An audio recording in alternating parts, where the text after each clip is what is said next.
आज हम लोग एक हीमोफीलिया का केस देखते हैं। मेरा पर्सनल केस है ये। तो ये पेशेंट था, इसको हीमोफीलिया था। हीमोफीलिया में क्या होता है कि ये जेनेटिक डिसऑर्डर है और ये generally x linked genetic disorder है। इसमें दो टाइप होते हैं, एक हीमोफीलिया ए होता है, एक बी होता है।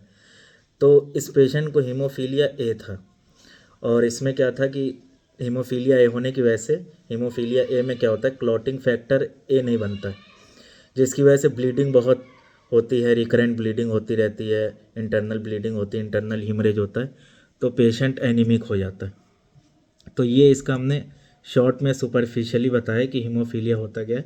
और ये एलोपैथी में इनक्योरेबल है, ठीक है। जनरली ये मोस्ट ऑफ द टाइम ये जेनेटिक फैक्टर्स की वजह से होती है। रेयर केस में ये एनवायरमेंटल फैक्टर या इडियोपैथिक होती है, लेकिन जनरली एक्स लिंक्ड है और जेनेटिक डिसऑर्डर की वजह से हो जाती है। तो ये इनक्योरेबल है एलोपैथी में। तो ये पेशेंट मेरे पास आया था और इसको बहुत अच्छा रिस्पांस मिला। बाकी पेशेंट का हम देखते हैं पेशेंट क्या कह रहा है। पहले मुझे हीमोफीलिया था। मैं 7 साल का था तो मुझे पता चला कि हीमोफीलिया है। ऐसे नॉर्मल स्वेलिंग आ जाती थी, ब्लीड हो जाता था, तो पता नहीं चलता था कि मतलब क्या है क्या नहीं है, इधर उधर लेके जाते थे। फिर 7 साल के हुए तो फिर एस जी पी नॉर्मली जी बताओ, आई नॉर्मली आराम से बताओ। फिर एस जी पी जी आई गए तो वहाँ पे जांच हुई तो वहाँ पे पता चला हीमोफीलिया है। फिर फैक्टर लगते थे, कभी भी मतलब अचानक सडनली ब्लीड हो जाता था, कहीं पे भी हो जाता था, एल्बो में होता था, नी में होता था, फुट में होता था। तो ब्लीडिंग कैसे होती थी तुम्हें, किस तरीके से होती थी? ब्लीडिंग होती थी मतलब एक अचानक सडनली, एकदम सडनली। एकदम अचानक होती थी। मतलब जैसे रात में सोए, जिस करवट ज़्यादा सो गए उधर भी हो जाता था, ज़्यादा और चल लेते थे, ज़्यादा चल लेते थे तब भी होता था। रन करने रन लगते थे हाँ, तब भी। रनिंग रनिंग करते ही नहीं थे ज़्यादा। हाँ जब हाँ समझ गए कि हाँ ये चीज़ से है, नुकसान है, तो फिर नहीं करते थे वो चीज़। हाँ हाँ। फिर उसके बाद धीरे धीरे फिर मेडिकल कॉलेज में आए। फिर यहाँ पे भी फैक्टर लगा। फिर मेरे ये हाथ में ये चीज़ मतलब थोड़ा ज़्यादा स्वेलिंग आ गई थी, तो इसकी थेरेपी के लिए हमारे यहाँ मेडिकल कॉलेज के जी में। हाँ तो फिर यहाँ पे भी फैक्टर मिलता था। यहाँ मालूम नहीं था कि यहाँ भी फैक्टर मिलता है। सिर्फ पीजीआई, मतलब कभी भी होता था तो सीधा पीजीआई आते थे, डायरेक्ट यहाँ नहीं आते थे। फिर यहाँ हुआ तो फिर यहाँ आए। फिर उसके बाद फैक्टर लगा। फिर उसके बाद थोड़े दिन बाद फिर रहते रहते ऐसे ही आए। फिर आप मिले। फिर आप मिले तो तो जब एलोपैथी में तुम दिखाते थे तो एलोपैथ डॉक्टर क्या कहते थे तुम्हें, मतलब? वो बोलते थे कि जेनेटिक डिजीज है, लाइफ टाइम के लिए है, हाँ, इनक्योरेबल है इनक्योरेबल है, मतलब कि और लाइफ जब तक, टाइम हाँ, आपको लाइफ फैक्टर टाइम लेना पड़ेगा। आपको फैक्टर लेना पड़ेगा। हाँ आप ना रनिंग कर सकते हैं, मतलब आपको एकदम, हाँ हाँ मतलब जिसको कहते हैं हिंदी में फूक फूक के कदम रखना। हाँ हाँ हाँ। तो वैसे बोलते थे कि ऐसे रहना पड़ेगा, और ज़्यादा आप मतलब रनिंग नहीं कर सकते स्पोर्ट्स में। हाँ। स्पोर्ट मतलब बोले तो करते थे तो फिर भी ब्लीड हो जाता था, इससे अच्छा करो ना, हाँ, ना आराम उस से टाइम में रहो। वेट कितना था तुम्हारा जब आए थे तुम? उस टाइम पे मेरा वेट 35 अबव था। 35 अबव था, मतलब बहुत अंडर वेट था, बहुत बहुत ज़्यादा जो है वीकनेस थी और बहुत ज़्यादा 40, ज़्यादा से इमेसिएशन, ज़्यादा 40। बहुत ज़्यादा 40 था। बस। ठीक है। तो उस टाइम जब तुम मेरे पास आए थे कौन सा ईयर था? 2022। 2022। और वही मार्च मार्च के अराउंड तुम आए थे, मार्च ठीक है। अराउंड। और एच बी उस टाइम कितना था? अभी हम ये देख लेते हैं, KGMC की ये रिपोर्ट है और इसमें इन्होंने जो है ये KGMC का फॉर्म है, ये डेट इसमें, हाँ देखिए इसमें ये 2021 की है और इसमें एडमिट इन हेमाटोलॉजी डिपार्टमेंट इन्होंने लिखा हुआ है। और यहाँ पे हम देखते हैं कि 2021 अगस्त का है, तब ये मेरे पास आए भी नहीं थे, मेरे पास 2022 मार्च में आए। तो इनका HB 5.2 था, ठीक है। रिसेंट का आप ज़रा हमको वो दिखाइए, रिसेंट आपकी इन्वेस्टिगेशन जो हुई है CBC की। रिसेंट वाला चीज़। तो अभी ये रिसेंट आप देख सकते हैं, तो इसमें इनका HB 15.2 है और डेट आप देखिए 2023 11 का इनका लास्ट इन्वेस्टिगेशन है। तो एकदम नॉर्मल रेंज में आ गया। मैक्सिमम इनका 16.1 तक गया है ना, 16.1 तक।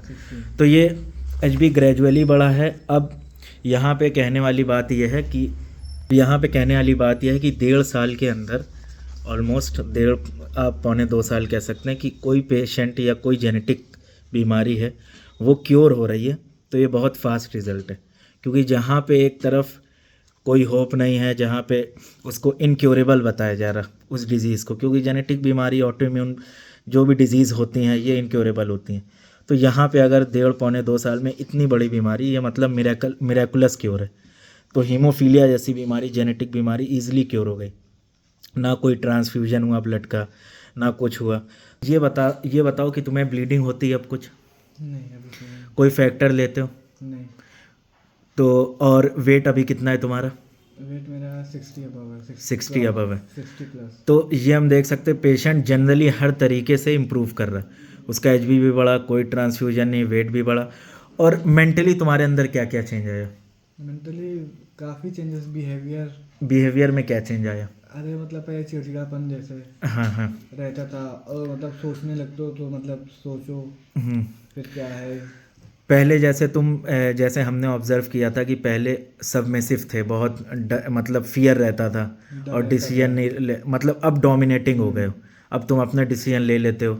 अब जहाँ पे तुम्हें गुस्सा आना चाहिए वहाँ तुम्हें गुस्सा भी आता है, जहाँ नहीं आना चाहिए वहाँ नहीं आता है। तो पेशेंट जब जब होम्योपैथिक कॉन्स्टिट्यूशनल मेडिसिन दी जाती है तो पेशेंट मेंटली से लेके फिजिकली हर तरीके से क्योर होता है। तो ये एक प्रॉपर क्योर है, ठीक है। और इसमें यहाँ पे हम देख रहे हैं पूरी तरीके से ऑर्गेनॉन भी फॉलो हो रही, पूरी तरीके से हमको रिजल्ट मिला है। और अब ये पेशेंट ट्रीटमेंट में है, बहुत जल्दी ये केस जो है क्लोज़ होगा, ठीक है। तो ये केस ऑलमोस्ट क्योर हो चुका है।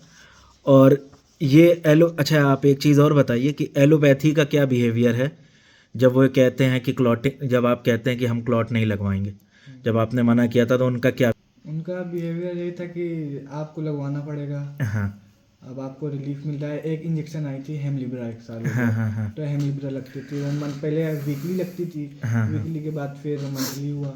हाँ हाँ हाँ, तो वो लगती थी तो उससे जो हेमलिब्रा लगना चाहिए था कि ब्लीड नहीं होगा। हाँ, अगर हाँ। हफ्ते में लग रहा था पूरा हफ्ता फिर आपको ब्लीड नहीं होगा। ब्लीड कुछ नहीं भी होगा। करो आप, हाँ हाँ रनिंग करो कुछ भी, मतलब कुछ नहीं होगा। हाँ हाँ और फिर उसके बाद मंथली, तो पूरा मंथली कवर करता था वो। हाँ हाँ तो उसके बाद फिर 4-5 महीने मेरा हेमलिब्रा नहीं लगा। हाँ हाँ फिर उसके बाद फ़ोन आया कि मतलब आप आइए लगवाइए। फिर मैंने मना किया, तो फिर उसके बाद उन्होंने बोला कि ऐसा नहीं है, आपको लगवाना पड़ेगा। हाँ बोले कि आपको लगवाना पड़ेगा, आपके सारे मीज़र होते हैं, मतलब जॉइंट वहाँ पे मीज़र भी करते हैं। हाँ। मतलब आपका जॉइंट कहाँ पे पहुँचा है, हाँ क्योंकि बहुत से डैमेज हो जाते हैं जॉइंट, तो ख़राब हो जाते हैं। हाँ तो जॉइंट मीज़र करने के लिए उन्होंने बुलाया, फिर गए। तो फिर बोले कि ठीक है, अब आपको लगवाना पड़ेगा इसको। तो मैंने कहा कि जैसे नहीं, मतलब मेरी राय नहीं है अभी, मैं सोच रहा हूँ अभी ना लगवाऊँ तो बाद में लगवाऊँ। तो उन्होंने कहा कि बाद में फिर नहीं लगेगा। हाँ। ये चीज़ आप लोग देख सकते हैं, एलोपैथ डॉक्टर्स का यही बिहेवियर होता है, मतलब मोस्टली ज़्यादातर लोग का यही होता है। तो ठीक है, इसको लेके कोई ऑफेंड ना हो, जो रियलिटी है वो बता रहे हैं। तो ये पेशेंट है पूरी तरीके से ऑलमोस्ट क्योर है। हीमोफीलिया जैसी बीमारी जिसका HB5 हो, ये ऑलमोस्ट डेडली कंडीशन होती है 3 के नीचे अगर HB आ जाए। इन पेशेंट आज 15.2 के ऊपर है। जनरली लोगों का नॉर्मल 13 के ऊपर नहीं होता, तो पेशेंट का 15.2 चल रहा। तो इससे ये वीडियो बनाने का मेन मीनिंग ये है कि अवेयरनेस लोगों में आए कि होम्योपैथी से क्या हो सकता है, होम्योपैथी कैसे मिरेकुलस रिजल्ट दे सकती। लेकिन टर्म्स एंड कंडीशन इसकी ये होती है कि डॉक्टर अच्छा होना चाहिए, होम्योपैथ कंसल्टेंट जो हो, फिजिशियन हो, वो क्लासिकल हो। जनरली जो ट्रेंड बना हुआ आप लोग को जो होम्योपैथ दिखते हैं वो मोस्टली ऐसे होते हैं कि जिनको होम्योपैथी की ABCD भी नहीं आती। तो होम्योपैथ क्लासिकल और डीप केस टेकिंग करें, एनालिसिस करें, उसके बाद रेमेडी दे, तो तब जाके ऐसे क्योर पॉसिबल्स होते हैं। चलिए ठीक है।